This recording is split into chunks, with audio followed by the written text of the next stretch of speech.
Shalom, and welcome to another in our series of podcasts from Temple Beth, a dynamic center for conservative Judaism in Los Angeles.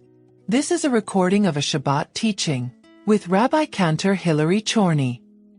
Before I teach today, because we have a little bit of time, I want to share with you a little bit of a word of tochacha. Tochacha is generally considered like a critique that's done for the sake of heaven. Okay, offering a corrective that's done for the sake of heaven. Many people in this room, some of whom are here for the first time, will not have this apply to them. Not the part where I'm asking the behavior to be corrected, but many people in this room are struggling in this space, particularly in Pilch Hall, because of a particular behavior, and I want to point it out, not call it out, and then you're going to hear me speak about it sometimes at Daily Minyan also. So do I have your attention? I've offered a little spicy start. When we daven, when we pray in Ashkenazi settings, there is a significant amount of the tefillah from the Siddur where we start at the beginning of a page and we start a bit aloud together.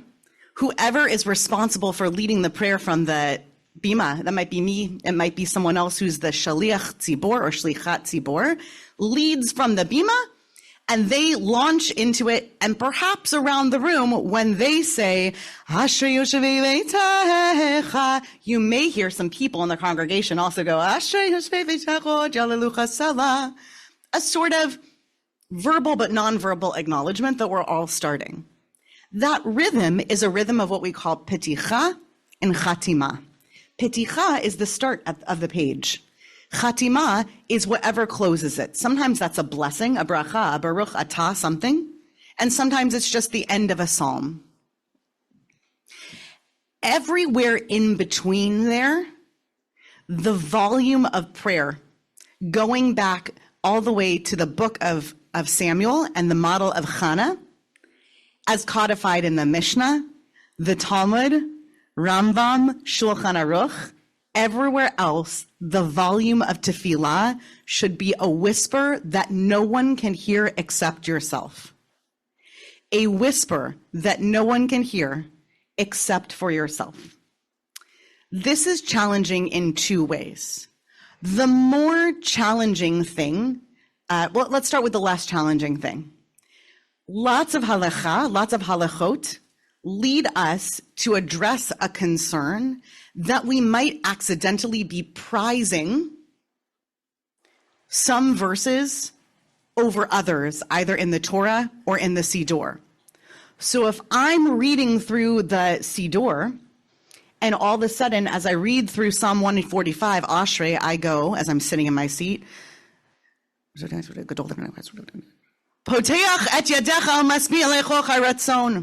I might accidentally, this is the psycho-spiritual issue, in case that's what motivates you. I think the other one should probably be the motivator, but in case that's what motivates you, it's challenging and problematic. Is that verse more important? Is that why you're lifting your voice? This is particularly an issue in Kriyat Shema, though I don't hear that come up very often. You know, we don't even stand for some parts and sit for others, lest we accidentally indicate that some parts are more important than others. The more challenging thing, and the thing that I want to bring to your attention in this room, is that people who are learning to pray personally in the context of services here are very challenged by the seeming shouting out of verses over and over again. Not only is that something that began, and since I've come here, I've noticed there are certain people who have verses, they've sometimes taken the time to come and tell me, this is why this verse means so much to me, and therefore I say it out loud. But it's become such a thing that other people who are regulars at the Minyan believe that they have to choose a prized verse of their own and start to say it out loud. This is explicitly forbidden in halakha, and it's explicitly forbidden for one reason and one reason alone: distracting your neighbor. The rabbis say that when you are praying, that you are absolutely allowed to pray fully out loud. So if you want to do Ashrei yoshvei beitecha od yalelucha sela Ashrei hamishkacha lo, but there's only one place you can do that, and that's alone.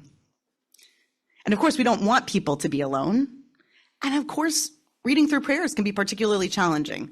I hope that I'm being very specific when I say that the distraction and the matter of potentially elevating prayers one over another is simply a matter of the places when, let me frame it this way, almost everybody would agree and assume that it is a time for whispered prayer in the room. If you are making a choice other than whispered prayer, know that you're not just making that choice for yourself, you're making a choice for everyone else in the room. So when I begin Aleinu l'shabach, and I go quiet, that's an indication for everyone in this room not to daven any louder than that.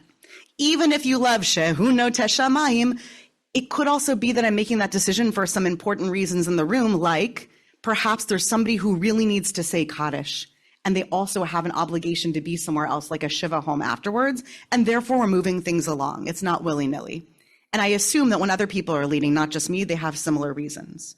So what I'm asking you to do is, if you are one of the people who finds yourself occasionally, for the fun of it, because you love a verse, etc., being mindful and doing some tzimtzum, doing some pulling back of yourself in those moments. And I'm going to ask something even harder of the people who I would say, for lack of a better term, are not guilty of this. If your neighbor is doing this, think about a way that you might be able to share with them that this is challenging. There are times where people come to me as chazan and say, I'm trying so hard to learn to say the Aleinu myself regularly in services, but the person who sits next to me, and I love them as my seat neighbor, is saying the whole thing basically at a full voice. And that's really hard for me because it's totally distracting, okay? And I bet that that person, if they knew that they were distracting their neighbor, they would be able to pull back on that, at least sometimes. Sharing with somebody what you need in that space is important. So I hope that you'll understand that this is partially coming as somebody who is like a meta observer of this space. This is my responsibility, but I'm also amplifying the voices of several people who have come to me, not just recently, but over many years, to say that this is a very challenging custom. There are a lot of people in spaces like this tefillah on Shabbat afternoon, and especially in daily minyan, who are working so hard to feel like they can get the words of tefillah on the tongue. And if they're trying to whisper it and the people around them are choosing a louder volume, it's making it harder. Okay, thank you for letting me share that with you. This isn't the only time or the only space when I'm going to share it. I've been thinking about it for a long time, and I want to make sure that I share it in just the right way and just the right tones that I convey. It's a very serious matter, and it's a halachic prohibition, but it's also a matter of knowing that the people who are behaving in this way are doing so out of a real love for tefillah, and that's great. I love that you're here. I love that they're here. I love that that tefillah is familiar on your lips. Having a mindfulness of other people is even more important than that. So thank you for hearing me on that. Okay, Zehu, Siamti. Okay, I'm done, Dibarti, and now I'm going to move on to the sources. Okay, source work.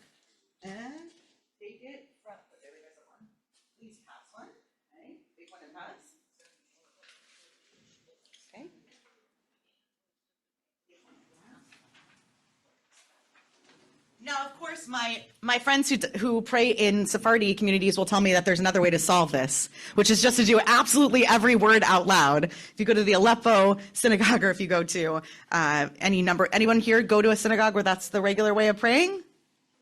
No, nobody here does it? The last time I was in Israel, I went to the Aleppo synagogue, and not only is the whole of Shir HaShirim chanted before a Kabbalat Shabbat, it's chanted kind of in unison, entirely out loud by the whole community. That is powerful too. I can't say it was undistracting, but it was very cool. Okay, so we're going to do some text study for Parshat Behar-Behukkotai. This really comes from the tail end of our joint parshas, and the teaching here is Ve'achaltem yashan noshan, v'yashan mipnei chadash totziu. This is a prediction.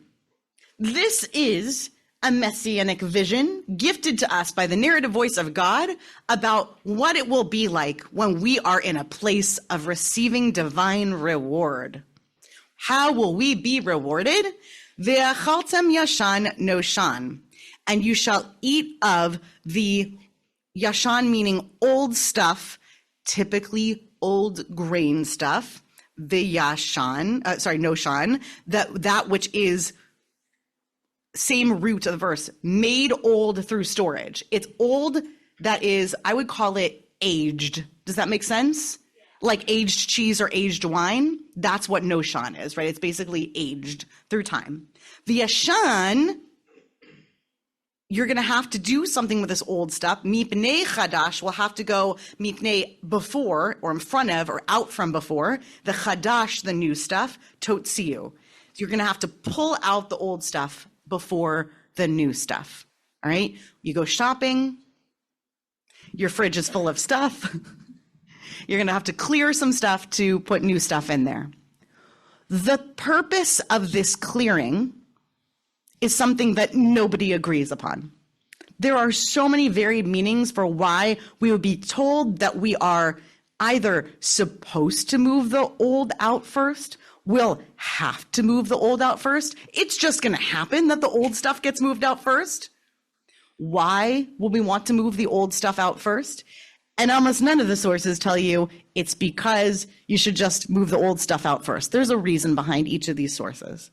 We're going to look at Rashi first, who quotes the same source that he finds both in the Sifra, which is a very old set of Midrashim, and also in Bava Batra, which is from the Talmud about 1,500 years ago. We know that it was codified.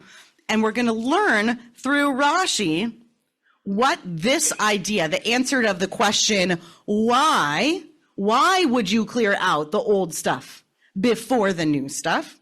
The answer he finds is the following. Haperot yihiyu mishtamrin v'tovin lehityashen.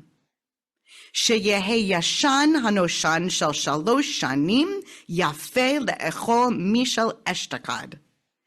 It's a prophecy or a promise that the perot, in this case, what kind of fruits? Not strawberry or watermelon, but grains, the same stuff we're talking about with the yashan and the noshan, that they will be perfectly not expired to keep for an entire year. And they'll even be so good. Like the prophecy is your grain is going to grow at such a good quality that it's going to get old. And then the grain that grew old, even when it's on its third year of storage, not only is it going to be good, it's going to be better than the new stuff.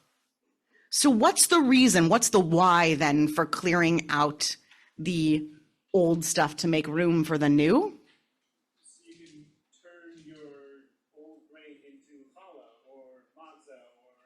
So you can use the old grain and turn it into the stuff that we use grain to turn stuff into. Yes, Irv. Yeah, it's a storage issue. You know, like it says in the today, best used by. Sure. First, I'm eating figs now for the next 2 months because I got something that was best used by like within 2 weeks. Because it's common sense. I'd rather eat that than have it be not go bad. So Irv needs some recipes for like fig jam and fig popsicles and whatever. I've never had a fig popsicle.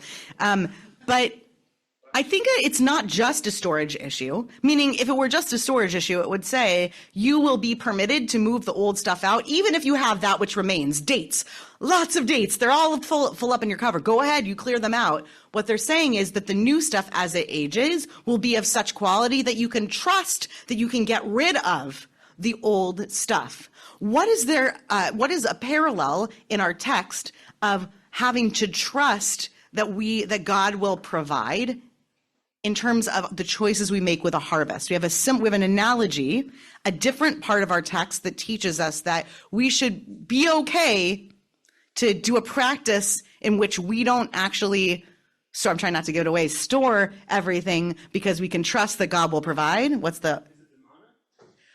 Oh, man is a great, I didn't even think of that one. Man is a great one. Irv also. Oh. Leaving a quarter of the field, right? You'll be fine if you leave the quarter of the field. Sure. Yeah. Bikurim and bringing of the fruits, also an example. This is a cousin of Bikurim. I'm thinking about our Shnat Shabbaton, our sabbatical year notion, right? Because you got to trust that you're going to be able to go that whole year without farming. And not only that year, but you won't have planted or sown anything. And therefore, what will you be able to reap in the next year? You've got to trust that the provisions will actually get you over the hurdle of that non-agricultural active year. Okay, so Rashi's reason is, though ultimately very practical, right? A messianic promise, perhaps, that we're going to get plenty of good stuff, and the old stuff's even going to become better than, rather the new stuff's going to become better than the old stuff, and it's a practical matter ultimately. Sure, yeah, Diego. I actually don't see it as like a matter of trust, because it doesn't say here that you don't throw out grain that has become bad throughout these years. I think it's actually a matter of culling. The stuff that you have stored for a long time is by definition the good stuff that you have. Right, so maybe it is that the stuff that you've allowed to age and keep is actually the stuff of quality. Yeah, and seeing it that way. It's a matter of seeing it that way. That's absolutely possible. Yeah, it's a good read on it. Yeah, Bobby. I'm also thinking of this from the perspective of generationally, whether it's Moshe, Joshua, or others, where we're allowing the next generation to age and mature like a fine scotch or wine, just like the generation prior to us did.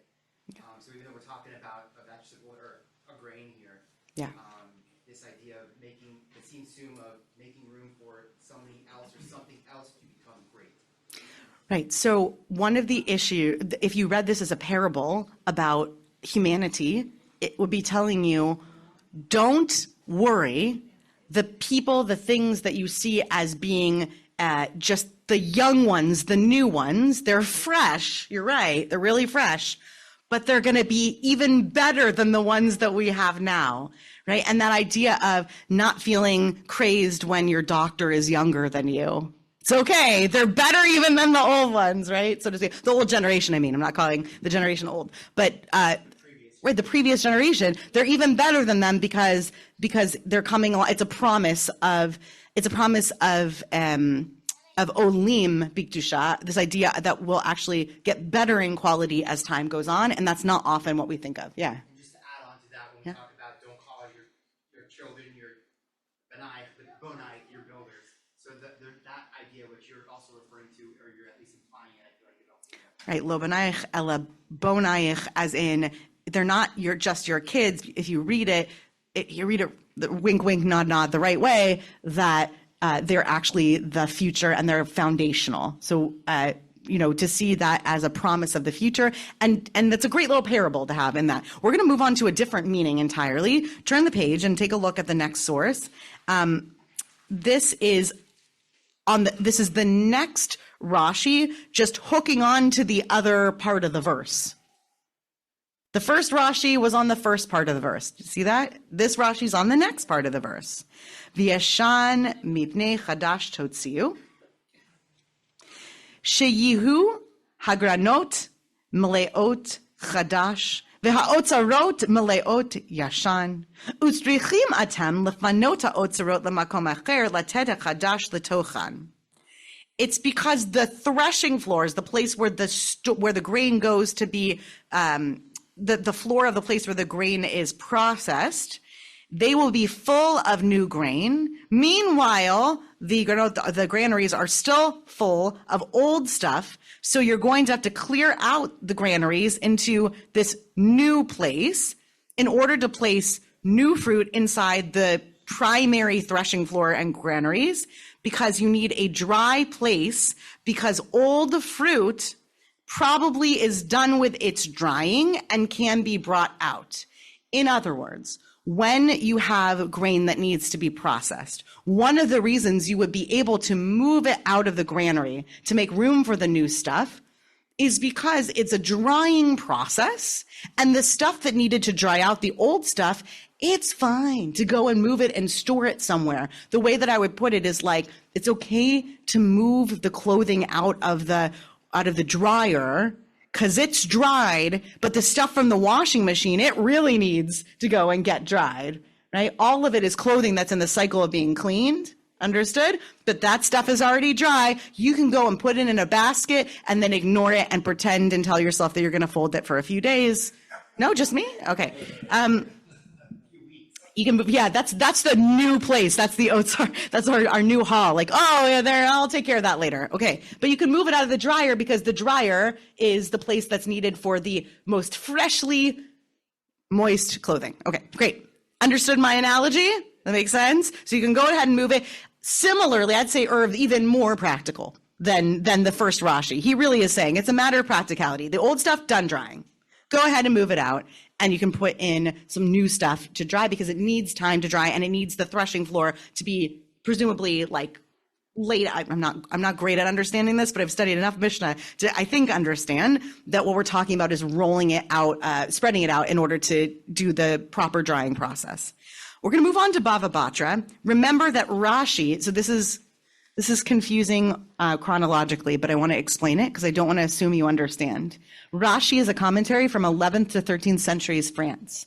The Rashi that I read to you, the first Rashi, is taking commentary from the Sifra, which is it's BCE collection that, yeah, it's BC. It's a collection that we already have before the year 1, and also taking from Bava Batra, right? It was also from Bava Batra. Yeah, also from Bava Batra. And we're going to look at that Bava Batra source now, right? So Rashi himself is 11th and 13th century now, but I brought it because we're talking about him quoting a much earlier source. We're going to look more deeply into that source. So here's the Bava Batra that Rashi was looking at, the bottom of that second page. Got it? It begins with V'yasham mipnei chadash totziu, and the continuation of the verse in English. So, Milamed, this teaches, Shahayu otzarot milein yasham v'garnot milein chadash. V'hayu Yisrael omrein, Hayach notzi zeh mipnei zeh. Amar Rav Papa, kol milei atika, me'alya levar mitamre, v'shichra, v'harsana. Now, some of you are going to disagree with this teaching. You'll see why in a second. So, they had the same question that we had. Wait, hang on just a second. The Jewish people are going to ask, how is it that we're going to go and take out this old produce before the new produce is brought in? And Rav Papa said, meaning trust issues. How do we do it before we know that the new stuff has been brought in? You understand? He's saying, hang on. How is it okay to go ahead and eat down all the food, or go ahead and, right? It's a food insecurity.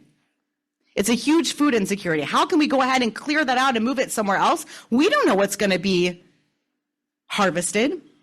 Rav Papa says everything that's aged, it says old here, but everything that's aged is of a better quality to the new.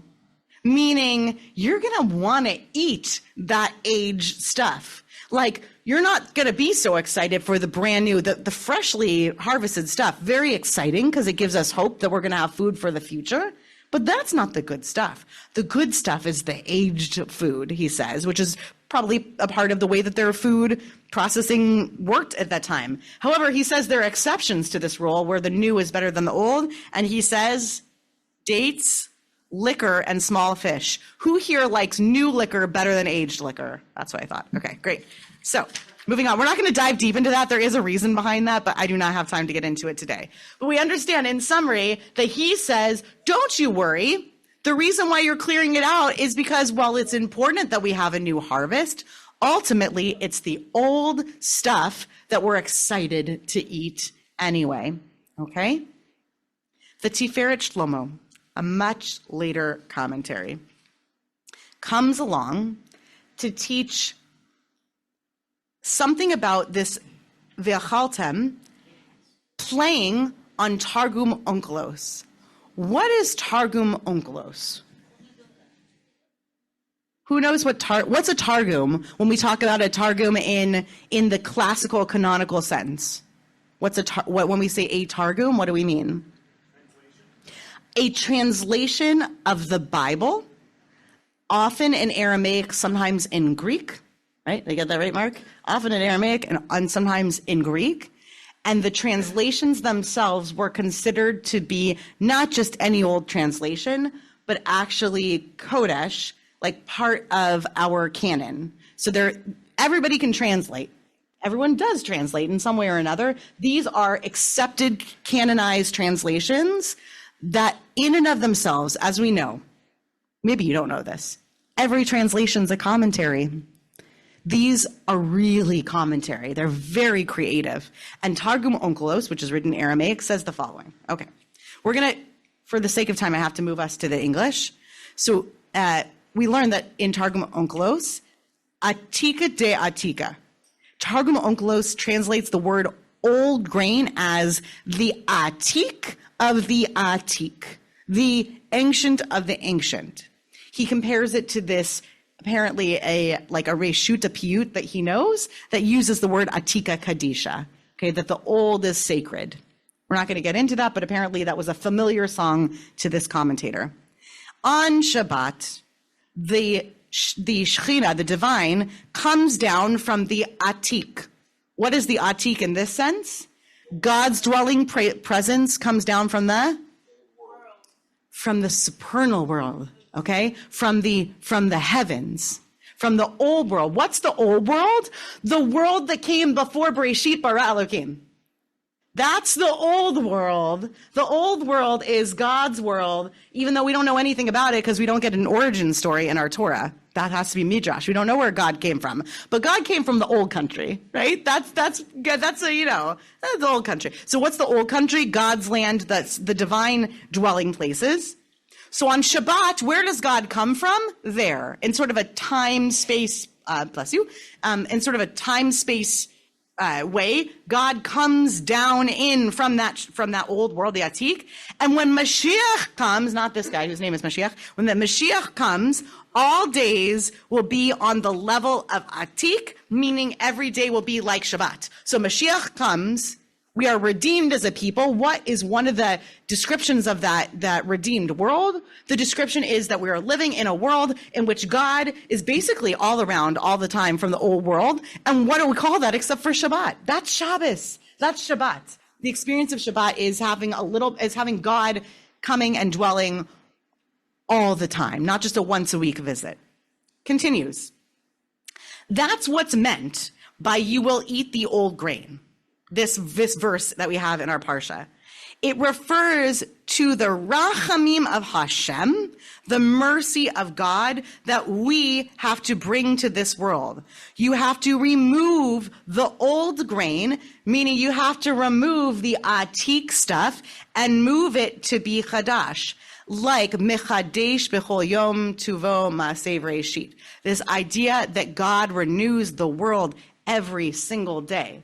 We are similarly, according to this commentator, the Tiferet Shlomo, responsible for partnering with God in that mechadesh b'chol yom, that renewal every day, by pulling God from the Atik world and bringing it into our world.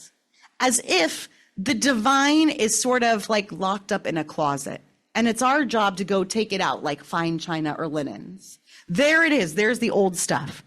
Or there's that 60-year-old bottle of whiskey, because aged whiskey is better than not aged whiskey. Got to learn more about Rav Papa. But it's like pulling that aged bottle off the shelf and saying, we're going to bring this in because it's going to make it so special. In this case, the Tiferet Shlomo sees that as actually the bringing of the divine into the world. You have to reach into the Atik and bring it into the Chadash. What's the Chadash? Our world, our existence nowadays. Our generation, exactly, Paige.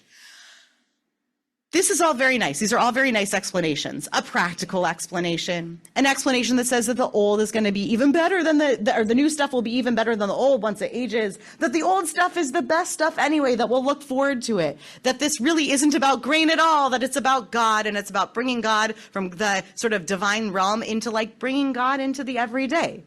Like when you come here on a Shabbat afternoon, you could be doing anything on a Saturday afternoon, you're here. And you're bringing God into the world by thinking about living with decency and in community and caring for people. That is a version of that. But I still like the next explanation better.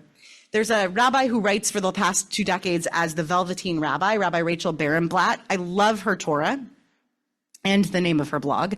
And she brings on this parsha and this particular verse a Zen parable. I was just talking to Rabbi Kligfeld about that this morning. He said he taught a version of this, just by coincidence, a version of the following parable. in his IJS teaching, the Institute for Jewish Spirituality, last week. So here it goes. This is as told by Tom Dass, who is a writer on Buddhist practices. Nan-in, a Japanese master during the Meiji era, so that was roughly like the end of the 19th century into the beginning of the 20th century, received in his presence a university professor who came to him to ask about Zen and living Zen Buddhism. Nan-in served tea. He poured his visitor's cup full, and then he kept on pouring. The professor, the university professor, watched the overflow. Right? He's sitting there watching the cup start to spill over until he could no longer restrain himself. It's over full. No more tea will go in, Nan-in. Like this cup, Nan-in said, you are full of your own opinions and speculations. How can I show you Zen unless you first empty your cup? What does it mean to take out the old to bring in the new?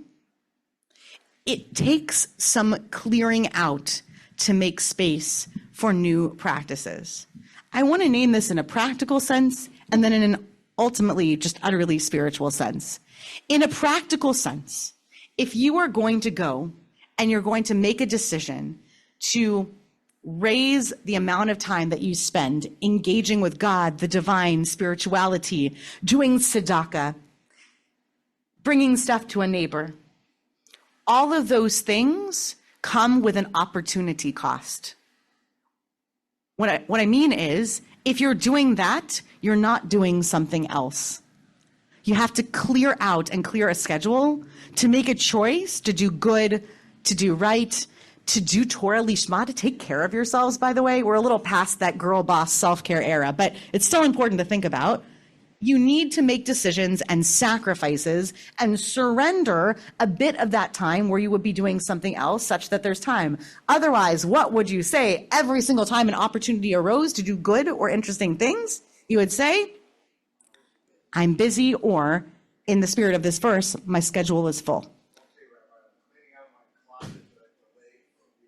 I didn't say that specifically, but I would be very proud of you, Irvin. You can come back and we'll all cheer you on for clearing out your closet. Maybe you'll find more dates in there. Okay. So in a practical sense, if you want to bring new good things into your life, into your schedule, into your cup of tea, you got to empty it first. You have to make space for it. In a completely spiritual sense, the following is true. Most new ways of thinking about the world make us uncomfortable because they conflict with the ways we already think about the world. What Zen Buddhists would teach, what Nan-in was teaching, is that it's impossible to truly begin to accept a new way of looking at the world until you release yourself from certainty that the only way to look at the world is the way you've been looking at it. If you are convinced that you're only open to yes and when it comes to philosophy or a way of living, there's no way to taste the new delicious tea that could be poured for you by all the teachers you encounter along the way. There just isn't. Because every time a new philosophy or idea comes along, it will register in your head and in your heart as bumping up against what you have as a foundational or fundamental belief. And you'll say, well, it's got to be nonsense, or I certainly can't go down that road because I don't believe it. It's a practice of releasing yourself from certitude and certainty. So what I wish with this Torah is that if it inspires you practically to clear out a closet, I'm very proud of you. But much more on point, I hope that this gives you an opportunity to notice in yourself when you are resistant to clearing out the old, either in a practical sense, because it's just hard to find time to do the things that you know would be good and you know you would love. Like giving up the other stuff in that space, clearing out the old is hard. Or when you find yourself saying, I can't even begin to consider this new idea or perspective on life because it bumps up so hard against the stuff that I believe so deeply, The first step in figuring out how to clear out the old to bring in the new is to notice those moments. And I hope that you find those moments, and perhaps we'll revisit once we get back to Elul, the hard work of figuring out what it means to actually clear out the old and bring in the new.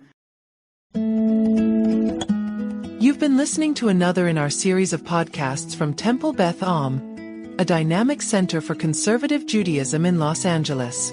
If you enjoy these podcasts, we invite you to write a review on the Apple Podcast website or wherever you get your podcasts. For more information on Temple Beth Am, Los Angeles, please visit www.tbala.org.